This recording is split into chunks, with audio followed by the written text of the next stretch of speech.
اللي بتحب أهلها وتبرهم وبتمنع جوزها يبر أهله دي مش ست عادلة، دي أنانية قاسية ولابسة قناع الحنية. ولو الزوجة شايفة إن جوزها يقطع أهله أو يقلل منهم، تبقى هي اللي محتاجة تراجع نفسها قبل ما تحاسب غيرها. زي ما انت بتجري على أهلك وبتخافي على زعلهم، هو كمان ليه قلب وليه أهل من لحم ودم. اللي يرضيكي لأهلك لازم ترضيله زيه. الدين قال وبر والديك، ما قالش للراجل بس ولا للست بس، ده فرض علينا احنا الاتنين. الزوجة اللي تمنع جوزها يبر أمه بتهد بيتها بإيديها، لأن اللي ملوش خير في أمه عمره ما هيكون ليه خير فيكي. وإنك تشوفي طيبته واهتمامه مع أهله ضعف، ده معناه إنك انتي اللي ضعيفة في فهم الأصول.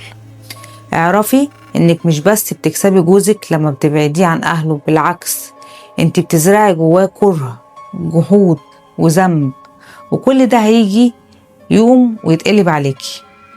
الراجل مش طفل بيتاخد من حضن أمه لحضن مراته، الراجل سند لناس كتير وأولهم أهله، ده لو ابن صالح ومتجوز زوجة صالحة.